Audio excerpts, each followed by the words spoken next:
Hello friends, welcome back. This is Amit sir from CHS school Lalganj Pratapgarh. मेरे प्यारे दोस्त, आज मैं आपको बहुत ही इंपॉर्टेंट टॉपिक पढ़ाने जा रहा हूं जिसका नाम है आर्टिकल। जी हाँ, आर्टिकल एक बहुत ही इंपॉर्टेंट टॉपिक है जो सभी छोटे बड़े एग्जाम्स के लिए, सभी कॉम्पिटिटिव एग्जाम्स के लिए बहुत ही ज़रूरी है। तो आप सभी बड़े ध्यान से और बहुत ही बारीकी समझने की कोशिश करिएगा, क्योंकि आज के आज आर्टिकल आपको आएगा। तो जैसे मैंने यहाँ पे कुछ वर्ड्स लिए, जैसे मैंने लिया यूरोपियन, कनाडा एंड USA। मैंने यहाँ पे 3 वर्ड्स लिए, यूरोपियन, कनाडा एंड USA। अगर मैं बात करूँ ए एंड द की, तो आपका फर्स्ट वर्ड है यूरोपियन। यूरोपियन का पहला लेटर ई है और ई एक वॉवेल होता है, तो वॉवेल के साथ तो फिर क्या लग जाएगा, एन लग जाएगा।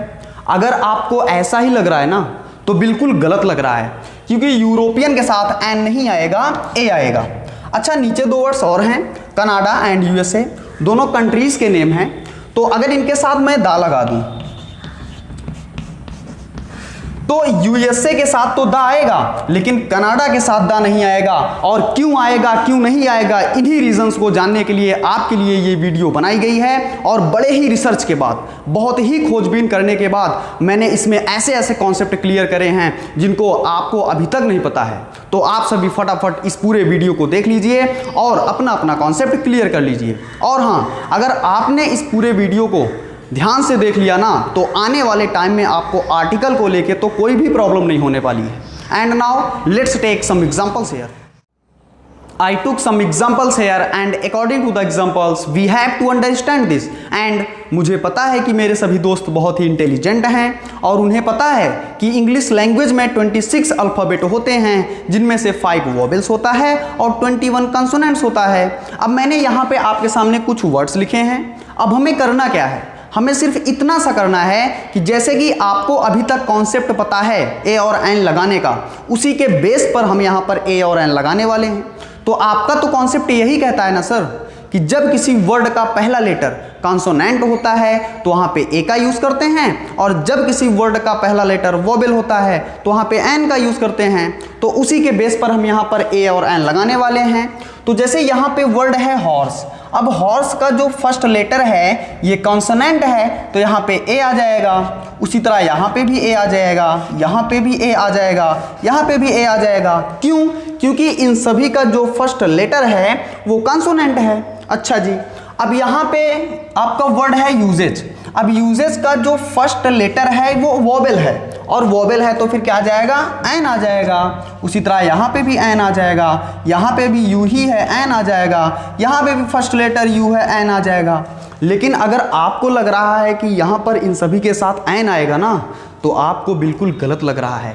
जी हाँ, ये आंसर बिल्कुल गलत है। आप हमेशा से गलती करते आ रहे हो। आप एग्जाम्स में गलत कर रहे हो, आप लिखने में गलत कर रहे हो, आप बोलने में गलत कर रहे हो, आप हमेशा वही गलती दोहराते आ रहे हो और आपको लग रहा है कि आप बिल्कुल सही कर रहे हो। मार्क्स कम आ रहे हैं, आप ध्यान नहीं दे रहे हो, बोलते वक्त इंप्रेशन डाउन जा रहा है, आपको पता ही नहीं चल रहा है, क्योंकि आपको कॉन्सेप्ट ही नहीं पता। अब सुनो कि क्या है कॉन्सेप्ट। कॉन्सेप्ट ये है कि जब आप कोई वर्ड देखो और उस वर्ड का जो पहला लेटर है, यदि उसका साउंड, ध्यान से सुनिएगा, मैंने वर्ड यूज किया साउंड। जब किसी वर्ड के पहले लेटर का साउंड कॉन्सोनेंट होता है तो ए का यूज करते हैं, और जब किसी वर्ड के पहले लेटर का साउंड वोवेल होता है तो वहाँ पे एन का यूज करते हैं। फिर से सुनिए ध्यान से।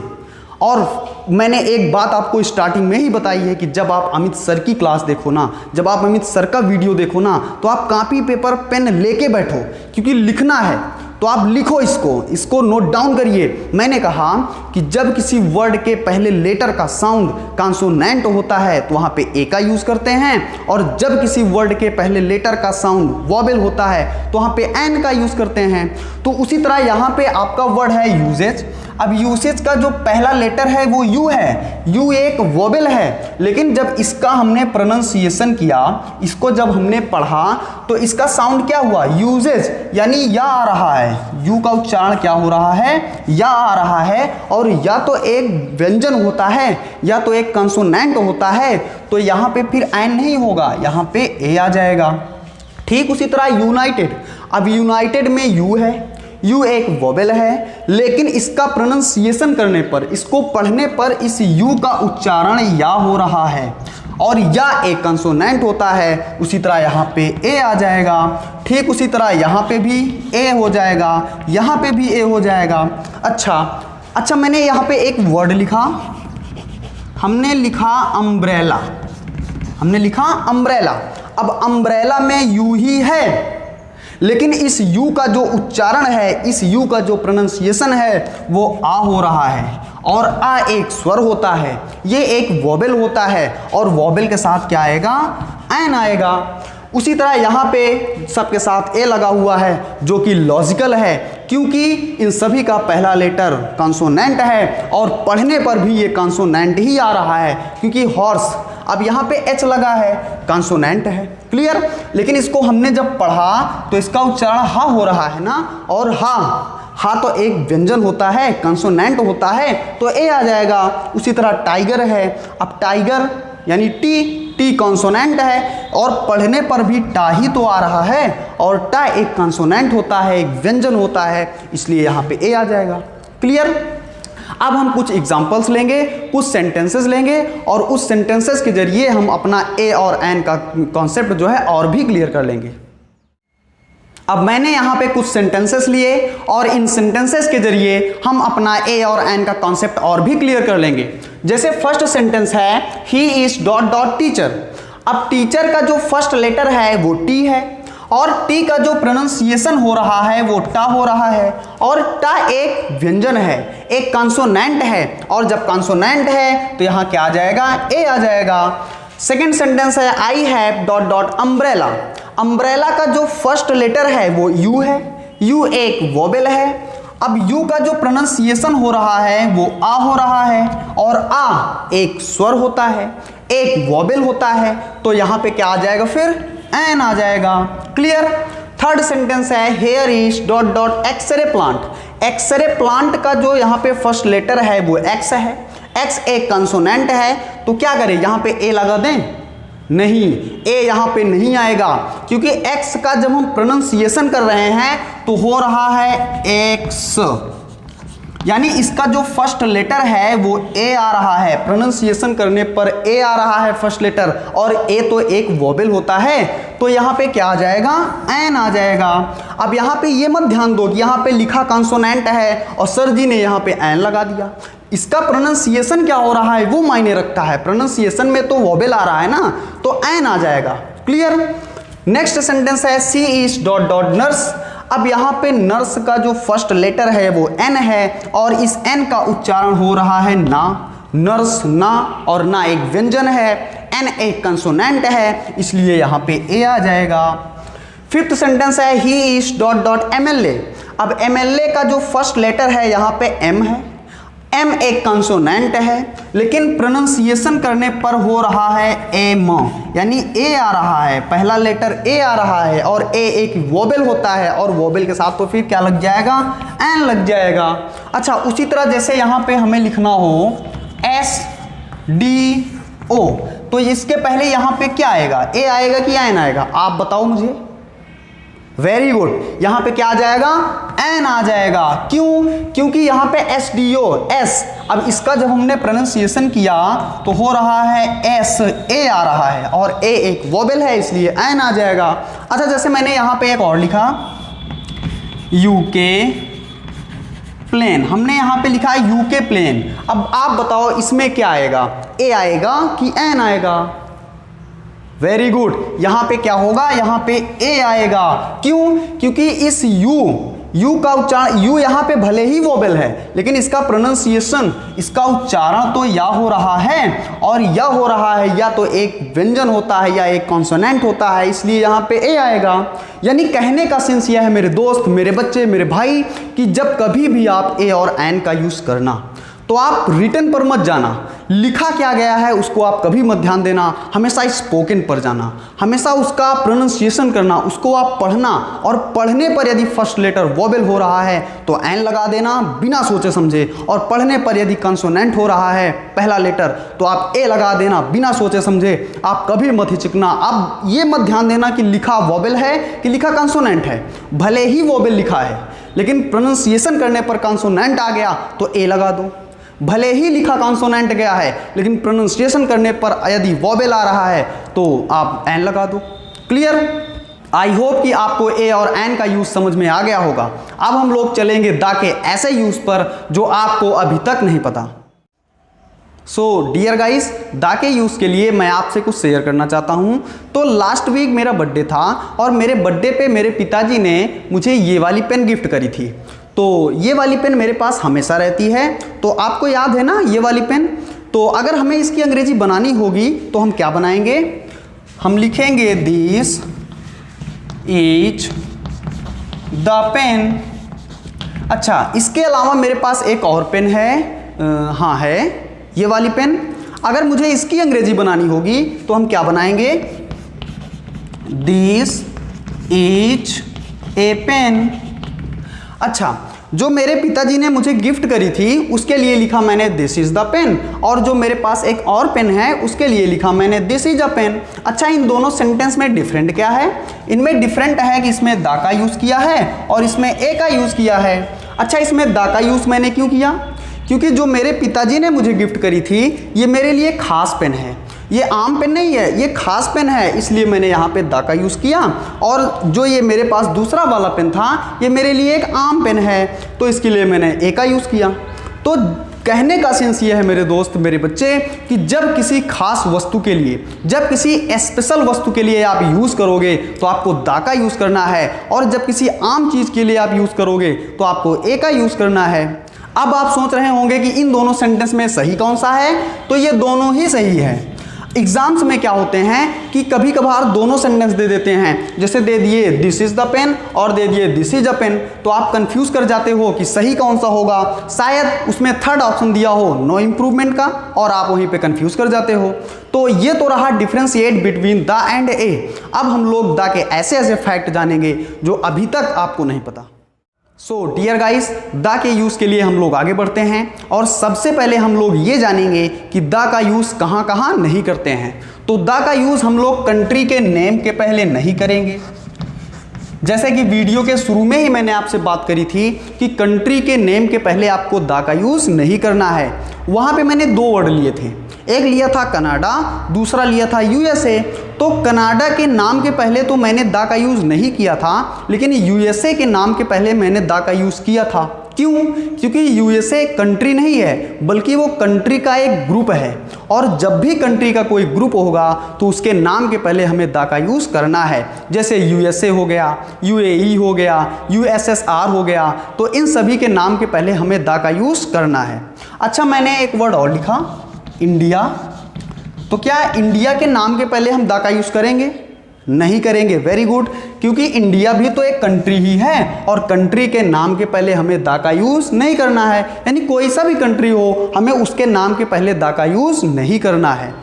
नेक्स्ट है कि हम लैंग्वेजेस, जो हमारी भाषाएं हैं, उनके नाम के पहले हम द का यूज़ नहीं करेंगे। जैसे हिंदी, तो हम द हिंदी नहीं कहेंगे।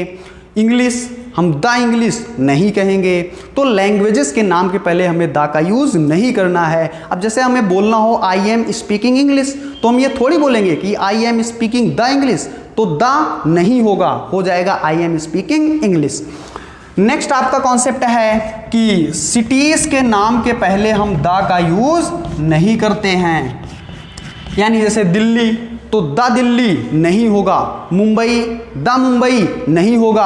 I live in the Mumbai नहीं करेंगे, हम क्या करेंगे? I live in Mumbai, I live in Delhi. तो सिटीज़ के नाम के पहले हमें द का यूज़ नहीं करना है। नेक्स्ट कॉन्सेप्ट है स्टेट्स, यानी स्टेट्स के नाम के पहले हमें द का यूज़ नहीं करना है। यानी उत्तर प्रदेश, तो हम द उत्तर प्रदेश नहीं कहेंगे। द मध्य प्रदेश नहीं कहेंगे, हम क्या बोलेंगे? Uttar Pradesh, Madhya Pradesh. Clear? Next concept है कि हमें स्ट्रीट के नाम के पहले द का यूज़ नहीं करना है। यानी कोई भी स्ट्रीट हो, कोई भी सड़क हो, कोई भी गली हो, हमें उसके नाम के पहले द का यूज़ नहीं करना है। तो ये तो रहा कॉन्सेप्ट कि कहाँ कहाँ हम द का यूज़ नहीं करेंगे। अब हम लोग द के यूज़ में ये जानेंगे कि द का यूज़ कहाँ कहाँ करेंगे। सो डियर गाइस, अब हम लोग ये जानेंगे कि द का यूज कहाँ कहाँ करते हैं। तो द का यूज हम लोग करते हैं इन्वेंशन के लिए। इन्वेंशन का मतलब होता है आविष्कार, यानी जब कोई आविष्कार होगा, जब कोई खोज होगा तो वहां पे हमें द का यूज करना है। जैसे रेडियो। अब रेडियो क्या है? एक आविष्कार है, एक खोज है, तो इसके नाम के पहले हमें द का यूज करना है। जैसे टेलीविजन। अब टेलीविजन क्या है? एक खोज है, तो इसके नाम के पहले हमें द का यूज करना है। जैसे टेलीफोन। अब टेलीफोन क्या है? ये भी एक खोज ही है ना, तो हमें इसके नाम के पहले द का यूज करना है। यानी कहने का सेंस ये है मेरे दोस्त कि जब कोई आविष्कार होगा, जब कोई खोज होगा, तो उसके नाम के पहले हमें द का यूज करना है। अब नेक्स्ट कॉन्सेप्ट है कि पार्ट्स ऑफ बॉडी के नाम के पहले, पार्ट्स ऑफ बॉडी के नाम के पहले हमें द का यूज करना है। जैसे नोज। अब नोज क्या है? ये एक पार्ट्स ऑफ बॉडी नेम है, एक शरीर के अंग का नाम है, तो हमें इसके नाम के पहले द का यूज करना है। जैसे आपका हो गया लेग, तो इसके नाम के पहले हमें द का यूज करना है, यानी पार्ट्स ऑफ बॉडी के नाम के पहले हमें द का यूज करना है। अब नेक्स्ट कॉन्सेप्ट है कि म्यूजिकल इंस्ट्रूमेंट्स, म्यूजिकल इंस्ट्रूमेंट्स के नाम के पहले हमें द का यूज करना है। म्यूजिकल इंस्ट्रूमेंट्स का मतलब होता है वाद्य यंत्र। वाद्य यंत्रों के नाम के पहले हमें द का यूज करना है। जैसे तबला। अब तबला क्या है? एक वाद्य यंत्र है, इसलिए हमें इसके नाम के पहले द का यूज करना है। जैसे आपका हो गया ट्रम्पेट। अब ट्रम्पेट क्या है? एक वाद्य यंत्र है, इसलिए हमें इसके नाम के पहले द का यूज करना है। जैसे हो गया आपका हारमोनियम। हारमोनियम के नाम के पहले हमें द का यूज करना है। क्यों? क्योंकि ये एक म्यूजिकल इंस्ट्रूमेंट्स है, एक वाद्य यंत्र है, इसलिए हमें द का यूज करना है। नेक्स्ट कॉन्सेप्ट है कि धार्मिक समुदाय के नाम के पहले हमें द का यूज करना है। धार्मिक समुदाय। धार्मिक समुदाय। धार्मिक समुदाय जैसे हिंदू, मुस्लिम, सिख, क्रिश्चियंस, तो इन सभी के नाम के पहले हमें द का यूज करना है, तो हो जाएगा the Hindu, the Muslim, the Sikh, the Christians. Clear? Next concept है कि धार्मिक ग्रंथों के नाम के पहले, धार्मिक ग्रंथों के नाम के पहले हमें द का यूज करना है। धार्मिक ग्रंथ जैसे वेदास, जैसे महाभारत, जैसे कुरान, जैसे रामायण, तो इन सभी के नाम के पहले हमें द का यूज करना है। तो the Ramayana, the Mahabharata, the Quran, the Vedas. Clear? Next concept है कि जो दुनिया में केवल एक हो, जो दुनिया में केवल एक हो, जो दुनिया में केवल एक हो, उसके नाम के पहले हम द का यूज करेंगे। एक हो जैसे अर्थ। अर्थ अब तो दुनिया में एक ही है ना, ऐसा तो है नहीं कि अर्थ दो है, इस अर्थ पे मैं रहता हूँ और उस अर्थ पे मेरे मम्मी पापा रहते हैं, ऐसा तो है नहीं। अर्थ एक ही है, तो इसके नाम के पहले हम द का यूज करेंगे, तो हो जाएगा द अर्थ। जैसे मून। अब मून भी तो एक ही है, तो उसके नाम के पहले हम द का यूज करेंगे। जैसे सन, तो सन तो एक ही है, तो उसके नाम के पहले हम द का यूज करेंगे। यानी कहने का अर्थ है कि जो दुनिया में केवल एक होगा, उसके नाम के पहले हम द का यूज करेंगे। अब नेक्स्ट कॉन्सेप्ट है कि रिवर्स के नाम के पहले, रिवर्स के नाम के पहले हमें द का यूज करना है। जैसे रिवर्स, जैसे गंगा, तो द गंगा, गंगा नदी का नाम है, रिवर है, तो द गंगा। जैसे द गोदावरी, द यमुना। ठीक, तो रिवर्स के नाम के पहले हमें द का यूज करना है। नेक्स्ट कॉन्सेप्ट है कि ट्रेन्स के नाम के पहले हमें द का यूज करना है। ट्रेन्स के नाम के पहले हमें द का यूज करना है। जैसे पंजाब मेल, ये एक ट्रेन का नाम है, तो इसके पहले हमें द का यूज़ करना है, तो हो जाएगा the Punjab Mail, the Chhapra Express, the Padmavat. तो ट्रेन्स के नाम के पहले हमें द का यूज़ करना है। नेक्स्ट कॉन्सेप्ट है कि शिप्स के नाम के पहले हमें द का यूज करना है। जैसे विक्रांत, ये एक समुद्री जहाज है, इसलिए हमें इसके नाम के पहले द का यूज करना है। नेक्स्ट कॉन्सेप्ट है कि एरोप्लेन्स के नाम के पहले द का यूज करते हैं। एरोप्लेन्स के नाम के पहले हम द का यूज करते हैं। जैसे मकालू, अब मकालू एक हवाई जहाज का नाम है, इसलिए हम इसके पहले द का यूज़ करेंगे। यानी एरोप्लेन्स यानी हवाई जहाज के नाम के पहले हमें द का यूज़ करना है। तो इस तरह से रहा ये द के ऐसे यूज़ जिनमें द का यूज़ हम करते हैं।